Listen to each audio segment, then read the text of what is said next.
양해 부탁드리겠습니다. 이 이야기를 시작하기 위해서는 제 과거에 관한 이야기를 잠깐 해야 할 것 같아요. 사실 저에겐 22살부터 29살까지 사귄 남자친구가 있었습니다.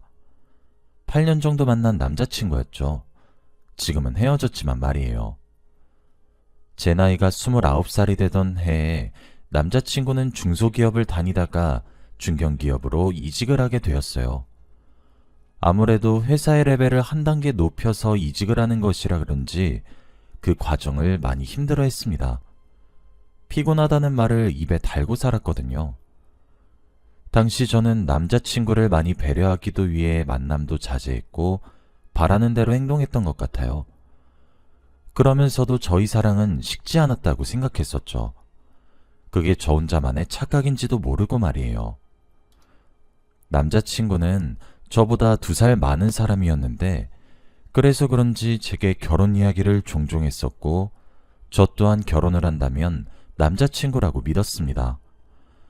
남자친구가 일방적으로 많이 피곤해했기 때문에 만남을 자제하다가 오랜만에 만나면 여행을 가기도 했고 보통의 연인들처럼 사랑을 하고 추억도 만들고 그런 일들을 다 하기도 했었거든요. 그런데 하루는 평일이었는데 남자친구의 출근 시간쯤에 문자 메시지가 한 통이 왔어요. 우리 그냥 헤어지자라고 말이에요. 당연히 저는 문자를 보자마자 너무 놀래서 전화를 걸었지만 남자친구는 제 전화를 거절하고 받지 않았죠. 그리고는 제게 새로운 문자를 보냈더군요. 네가 지금 나처럼 돈을 버는 직장인이었으면 얼마나 좋았을까? 더는 못 만날 것 같다. 헤어지자.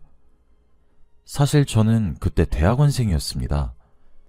제가 하고자 하는 분야에 있어서 저는 석사와 박사학위가 필요하다고 판단했고 그때 박사학위를 따던 애였거든요.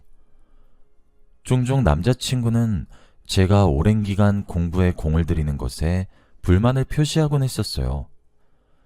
지금까지 공부하면 우린 언제 돈 모아서 결혼하냐고 핀잔을 주기도 했어요.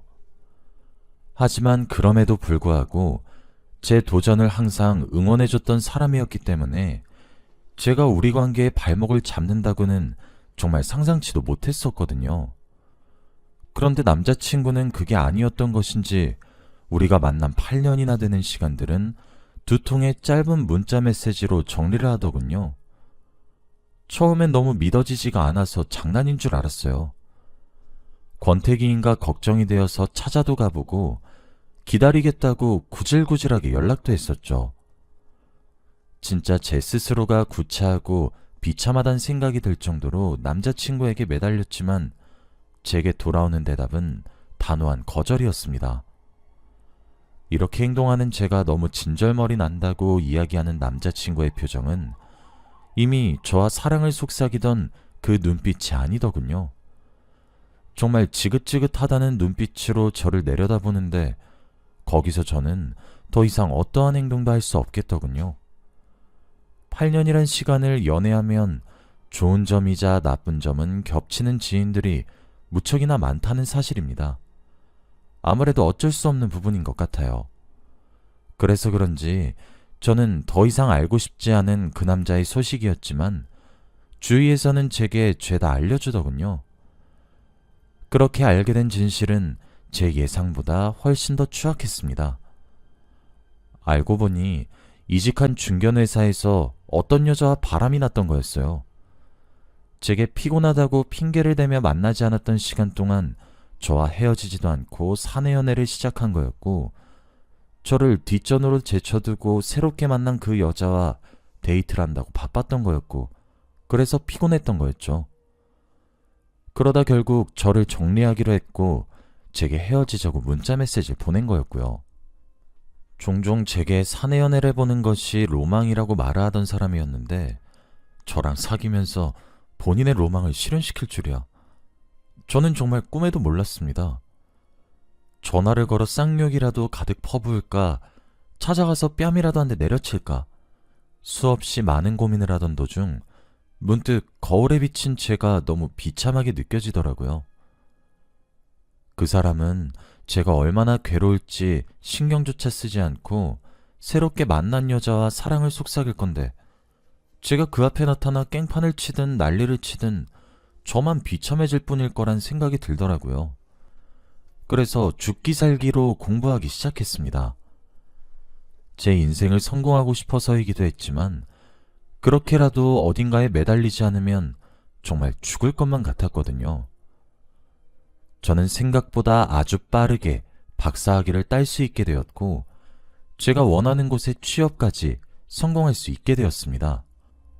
솔직히 헤어진 남자친구에게 고마울 정도로 제 성과가 좋더라고요. 어이없는 이별을 통해 제가 정말 독해질 수 있었고 그 독함을 공부에 풀어 성공하게 된 것이라 생각이 들어서요. 아무래도 박사란 직위를 가지고 취업 전선에 뛰어들게 되니 좋은 곳에서 스카우트 제의도 오더군요. 솔직히 아주 좋은 조건으로 들어온 대기업에서의 스카우트 제의를 수락했고 그렇게 한 3년이 흘렀어요. 그 사이 저는 승진도 할 수 있게 되었고 제가 맡게 된 프로젝트도 몇 개 생겼습니다.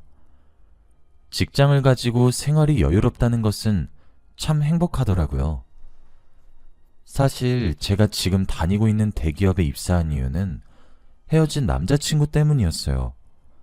아무래도 오랜 기간을 만나서 그런지 저도 그 사람에게 영향을 조금 많이 받았었어요. 어린 나이일 때부터 만나게 되었으니까요. 그래서 제가 일하는 업종은 제 전 남자친구가 일하는 업종입니다. 저는 그 사람보다 더 나은 사람이 되고 싶었고 그 사람이 다니고 있는 기업보다 한 단계 더 높은 곳에 취직한 거였어요. 그래서였을까요? 저희 회사에 협력 요청건이 들어오게 되었습니다. 그 협력 요청건은 헤어졌던 그 사람의 회사로부터 들어온 파견 근무 제안서였죠. 계약 기간은 8개월 정도였고 조금 큰 프로젝트를 시행하는 거였어요. 대신 저희 회사에서 직원 몇몇이 파견을 나가야만 했죠. 무슨 생각이었을지 모르지만 저는 제가 자원했습니다. 그렇게 제가 파트너십으로 가는 것으로 결정이 나고 난 뒤 한참을 후회했어요. 아직 그 사람을 못 잊은 것은 아니었는데 혹시라도 마주치게 되면 어쩌려고 이랬을까 하는 생각부터 들었고 아직도 미련이 남은 건가 싶으면서 제 스스로가 조금 못나 보이기 시작하더라고요. 그래도 그 중에서 조금의 긍정을 찾으려고 애를 썼습니다. 파트너십으로 가게 되었을 때 그 계약서상에서는 제가 원래 다니던 곳에서도 월급이 따로 나오고 파트너십으로 가게 된 회사에서도 월급이 따로 나와서 솔직히 8개월 동안 벌 돈이 짭짤하더라고요. 게다가 저희 두 회사의 프로젝트가 성공했을 시 받을 수 있게 되는 성과금 또한 만만치 않기도 했고요. 제게 들어올 돈만 생각하자고 명심을 한 뒤 파견을 나가게 되었습니다. 그렇게 가게 된 그 사람의 회사에 도착했어요. 도착한 첫날 앞으로 함께 일할 부서원들에게 인사를 하기 위해 부서를 찾았을 때 정말 우연의 일치인지 무슨 운명의 장난인지 헤어졌던 남자친구인 그 사람이 그 부서의 구성원이더군요. 두 눈을 동그랗게 부릅뜨고 저를 마치 귀신이라도 본 것 마냥 쳐다보는데 당연히 놀랄 수밖에 없죠. 저도 이쪽 업계가 좁다고 생각했고 그 사람이 다니고 있는 회사란 사실을 알고는 있었지만 진짜로 마주칠 줄이야. 심지어 8개월간 함께 일할 줄이야. 정말 예상치도 못했었거든요. 하지만 조금 걱정이 되기도 했어요. 마치 제가 그 사람을 못 잊어서 쫓아온 것처럼 비춰질까 싶어서요. 정말 그렇게 착각한다면 너무 화가 날 것 같았죠. 그래도 제가 조금 어깨를 으쓱할 수 있었던 이유는 그 사람보다 늦게 취업했지만 제가 더 좋은 곳으로, 더 좋은 직급으로 취업을 해서 그 사람의 회사에 제가 파견을 나왔다는 점이었죠. 심지어 제가 파견 나가는 저희 팀들의 대표였고요. 이게 무슨 말이냐면 그 사람이 제게 직접 상급자 대우를 해야 된단 말이거든요. 그렇게 앞으로 잘 부탁드린다는 형식적인 인사를 나누고 제가 8개월 동안 사용할 사무실에 짐을 풀고 있었습니다. 똑똑똑 노크 소리와 함께 그 사람이 후다닥 제 사무실로 들어오더니 블라인드까지 쳐서 창문을 가리더군요. 그리고 제게 으르렁거리며 따지고 들기 시작했어요. 너 미친 거 아니야? 지금 여기가 어디라고 따라? 너? 지금 너라고 하셨습니까? 저기요, 김 대리님. 저도 제가 다니던 회사에서 어거지로 입장으로 출장 보낸 거예요. 저라고 그쪽 역겨운 얼굴을 8개월간 마주치고 싶어서 내려왔겠어요? 대체 무슨 자신감으로? 당장 내 방에서 꺼지고 앞으로 상급자 대우 제대로 하셔야 할 겁니다. 불이익 받기 싫다면 말이에요. 전 엄연히 그쪽 상급자로 대기업에서 파견된 사업 파트너고요. 너는 제가 맡게 될 프로젝트 팀 일개 부서원이고요. 아셨어요? 한껏 비꼬면서 저는 그 사람을 위아래로 훑어보기까지 했죠. 아무 말도 못하는 그 사람의 표정을 보는데 진짜 너무 통쾌하더라고요. 분해서인지 자존심이 상해서인지 부들부들 떠는 그 사람을 보며 제가 한마디를 덧붙였죠. 이제 나가주실래요? 보시다시피 짐을 마저 풀어야 하는데 좀 많이 거슬리네. 얼굴을 빨갛게 물들이고서는 쿵쿵거리며 사무실 방문을 열고 나가는데 진짜 어찌나 통쾌하던지. 솔직히 회의라거나 뭔가 함께 일을 해야 할 때 제가 헤어진 남자친구를 들들 볶은 건 사실이긴 합니다. 공적인 이유로 그 사람의 일처리가 미흡하기도 했지만 사실 사감이 많이 섞이긴 했죠. 저도 감정이 있는 사람이다 보니까 묻었다고 생각했던 과거 제 자신이 삭혔던 분노와 억울함이 그 사람 얼굴을 쳐다보고 있자니 다시 고개를 스물스물 들더라고요. 그런데 이제 제게는 합법적인 권력이 생겼는데 굳이 이용하지 않을 이유는 없잖아요. 그래서 갈궜습니다. 실수할 때만 기다렸다가 아주 무섭게 말이에요. 제가 그럴 때마다 그 사람은 아무 말도 못했어요. 본인이 업무적으로 실수한 것조차 사실이었고 제가 상급자였으니까요. 속수무책으로 당하는 그 사람을 보니 솔직히 통쾌하지 않았다면 거짓말일 겁니다. 물론 그러기 이전에 제가 맡은 업무에서는 프로페셔널함을 뽐내야만 했죠. 제가 잘해야 남들에게 소리칠 수 있었으니까요. 그런데 사실 제가 파견을 가 있는 부서에서는 전 남자친구인 민수 씨와 민수 씨가 저와 만나면서 사내연애로 바람을 피웠던 여자도 같은 부서원이었습니다. 이미 두 사람은 공공연연하게 알려져 있는 사내 커플이었고 알콩달콩 잘 지내더라고요. 사실 그때도 전 남자친구에게 마음이 남아있던 것도 아닌데 두 사람의 모습이 안 이뻤고 짜증이 많이 나더군요. 저는 8년의 연애에 커다란 뒤통수를 맞았고 뼈아픈 배신을 겪어서 트라우마까지 생겼었거든요. 정신과를 다니면서 우울증 치료제를 처방받아 복용하기 시작했고 불면증도 겪고 있었어요. 그런데 한 여자를 정신적으로 그렇게 내몰리게 해놓고 알콩달콩 잘 살고 있다는 사실이 솔직히 불만스러웠습니다.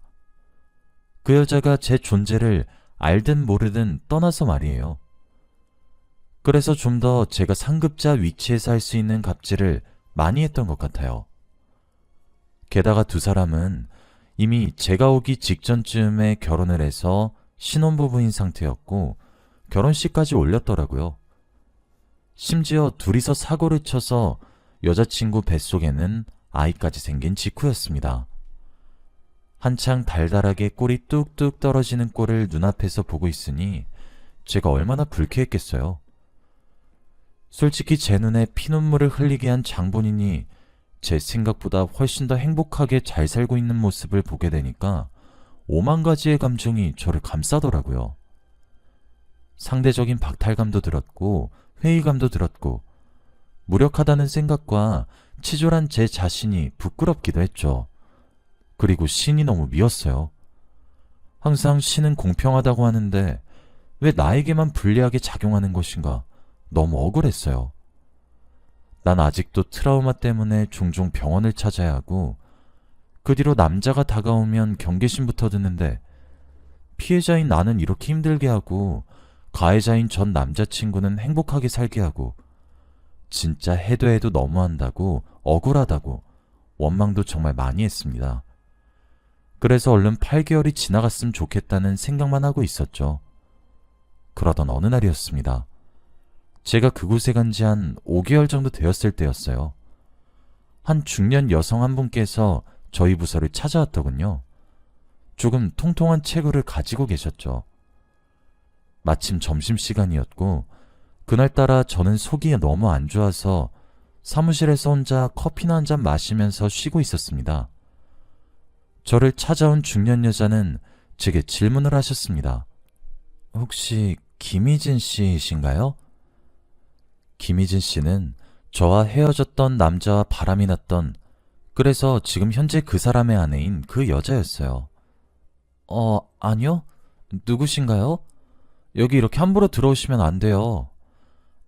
그게 제가 김희진 씨께 긴히 볼 일이 있어서요. 혹시 어디에 계신지 아시나요? 그게 지금 저희가 점심시간이라서 부서원들이 점심 먹으러 갔거든요. 곧 돌아올 것 같긴 한데 무슨 일이신가요? 그게 중년 여성분께서 말을 이으려고 하던 바로 그때 저희 부서원들이 우르르 돌아왔어요. 마침 저기 사람들이 오네요. 희진 씨, 이분 아세요? 제 말이 끝남과 동시에 제 옆에 있었던 중년 여성분의 고개는 희진 씨를 향해 휙 돌아갔고 그 여성분과 눈을 마주친 희진 씨는 사색이 되었어요.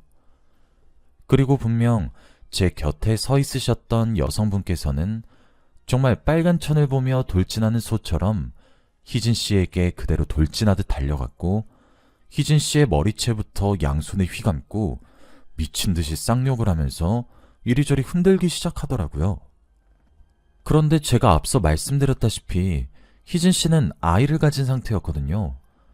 게다가 아주머니가 통통해서 그런지 힘이 진짜 세시더라고요. 당연히 임산부인 희진 씨를 보호하기 위해 저 포함해서 모든 부서원들이 그 여성분에게 달려들어 이러지 마시라며 뜯어 말렸는데 어찌나 힘이 세신지 몇 명이 달라붙어도 좀처럼 떨어지지 않으셨죠. 그러다 제 전 남자친구도 헐레벌떡 달려오게 되었고 본인의 아내인 희진 씨를 보호하기 시작했고 그렇게 겨우겨우 두 사람이 떨어지게 되었습니다. 당연히 전 남자친구가 화를 벌컥 내며 누구냐고 따져묻기 시작했어요. 그랬는데 오히려 중년 여성의 반응이 이상한 겁니다. 아이고, 네가 저 불려시 같은 년의 남편이냐? 넌 아직도 제가 어떤 년인지 몰라? 하시면서 발칵 화를 내더니 바닥에 주저앉아 통곡을 하시는데 그 내용이 진짜 너무 쇼킹한 거예요. 중년 여성분의 정체는 사실 인사과 부장님의 아내분이셨습니다. 아내분께서는 부장님이 외도를 하고 있다는 의심을 가지게 되었고 증거를 잡기로 결심을 하셨었대요. 그렇게 미행을 하게 되었다고 합니다. 그런데 부장님이 만나는 여자가 자꾸 어디선가 봤다는 생각이 그렇게 들더래요. 그렇게 외도 상대를 찾아내려 애쓰고 있었는데 그 상대가 희진 씨였다는 사실을 알게 된 것이었죠. 외도 상대를 알게 되자 부장님의 불륜 증거를 모으는 것에 더 속도가 붙었어요. 그 자리에서 봉투를 하나 꺼내어서 안에 있는 것을 사무실에 뿌리는데 사진들이더라고요. 주워서 보고 있으니 부장님과 희진 씨가 함께 숙박업소에 들어가는 사진, 다정하게 있는 사진, 레스토랑에서 함께 와인을 먹는 사진 등등 기가 찰 정도로 많았어요. 그러니까 죽이네 살리네 하면서 그 난리가 난 거였죠. 알고 보니 두 사람의 내연관계는 전 남자친구와 만나기 전부터 이어진 오래된 관계였고 심지어 그 인사과 부장님은 두 사람의 결혼식에 참석해 신부 바로 옆자리에서 사진도 찍으셨다고 하더군요. 와, 진짜 그 중년 여성의 입에서 나오는 한마디 한마디가 어쩜 그렇게 입이 떡 벌어지는 이야기밖에 없던지. 그렇게 한참의 시간 동안 진실을 폭로했는데 아무도 말릴 생각을 못했어요. 당사자들도 그 상황을 지켜보던 우리들도 얼이 빠져서 말이에요. 그렇게 몇 분이 흘렀을까? 인사과 부장님이 헐레벌떡 달려와서 자신의 아내를 끌고 나가버렸죠. 그러면 뭐 끝이 어디 나나요? 이미 엎어질 물은 다 엎어지고 말았는데 당연히 저희 부서 팀 분위기는 암울해졌어요. 결국 전 남자친구였던 민수 씨와 그 아내인 희진 씨 두 사람은 심할서를 써야 했습니다. 사실 회사 측에서 두 사람의 퇴출을 원했는데 제가 중간에서 막아주기도 했어요. 두 사람을 대체할 인력이 없으니 프로젝트까지는 끝내고 퇴출을 시키든 말든 하라고 하면서요. 당연히 좋은 뜻으로 막아준 것은 전혀 아니었고요. 두 사람의 관계가 어떻게 파국을 치닫게 되는지 가까이에서 지켜보고 싶었거든요. 그렇게 자멸하는 모습을 보고 있자니 드디어 벌을 받는구나 싶어서 곁에서 지켜보는 것을 포기하지 못하겠더라고요. 당연히 저희 부서 분위기는 우중충해졌지만 제가 중간에서 다른 부서원들을 잘 다독이며 프로젝트 진행을 계속 진행했습니다. 전 남자친구와 희진 씨가 실수하면 저는 불같이 갈구기도 했고요. 솔직히 저는 누군가를 살아오면서 괴롭힌 적이 단 한 번도 없었는데 말이에요. 여자가 한을 품으면 온유월에 서리가 내린다더니 저도 제가 그렇게 무서울 줄은 정말 몰랐어요. 그렇게 남은 3개월 동안 민수 씨에게 벌어진 불행을 바로 곁에서 관찰하니 솔직히 너무 통쾌하더라고요. 그렇게 저는 즐겁게 8개월간의 파견 생활을 마무리하고 원래 다니던 회사에 복귀했습니다. 물론 프로젝트 또한 성공적으로 끝마치게 되었고요. 그런데 한 달 전 파견 생활하며 친해졌던 부서 동생에게서 연락이 왔어요. 유달리 저와 죽이 잘 맞았던 동생이라서 제 파견 생활을 마치고 난 이후 둘이서 맥주 한잔 하면서 그냥 언니 동생 하기로 했었거든요. 언니, 대박 소식 알려줄까? 응? 뭐길래 갑자기 이렇게 호들갑이야? 희진 씨 기억나지?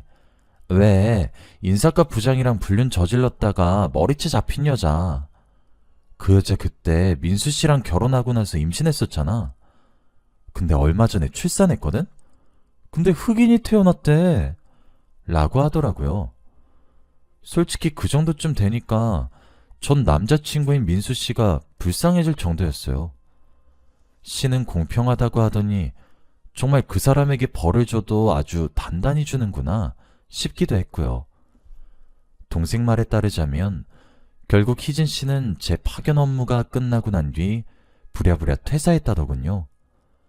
이미 아이가 생겨버려서 민수 씨는 불륜을 눈 감아주려고 했던 모양이고요. 그렇게 출산한 아이가 흑인이라 결국 이혼 소송 중이라고 하더라고요. 그래서 정말 그 이야기를 들으면서 저도 착하게 살아야겠다고 다짐하고 있던 도중이었어요. 며칠 전에 민수 씨로부터 연락이 한 통 왔더라고요. 아무래도 제가 그 사람의 회사에 파견을 가게 되면서 제 연락처를 부득이하게 알려야 했어요. 그래서 그런지 제게 연락을 해왔더군요. 자기 자신이 8년 만난 저와 좋지 않게 헤어지고 제 가슴에 대못을 박아서 이런 벌을 받는 것 같다고, 너무 힘들다고 만나서 술 한잔하지 않겠냐고 문자 메시지가 왔더라고요. 저는 답장을 해줬어요. 그럼 그렇게 쓰레기같이 행동하고 잘 살 줄 알았니? 2번 다시 연락하지 마. 하고 말이에요. 손 안 대고 코를 푼 느낌이 없지 않아 들긴 하지만 정말 속이 다 후련했습니다. 여러분들은 제가 조금 못됐다고 느끼실지 몰라도 저는 그 사람이 철저하게 벌을 받은 것만 같아 그저 기뻐요. 맺혔던 한이 풀려서인지 저는 우울증 약도 많이 줄어들었고 불면증도 참 많이 나아졌습니다. 여기까지가 제 이야기였습니다. 사람 눈에 피눈물 흘리고는 못 산다더니 정말 씨는 공평한 것만 같아요. 그 사람에게 참 적합한 벌을 내려준 것만 같아서 통쾌하기 그지없네요. 저도 이제 제 트라우마를 벗어날 수 있게 될 것 같아 기대가 되기도 합니다. 이젠 저도 용기를 내서 새로운 사람을 만날 수 있을 것 같거든요. 긴 이야기 들어주셔서 고맙습니다.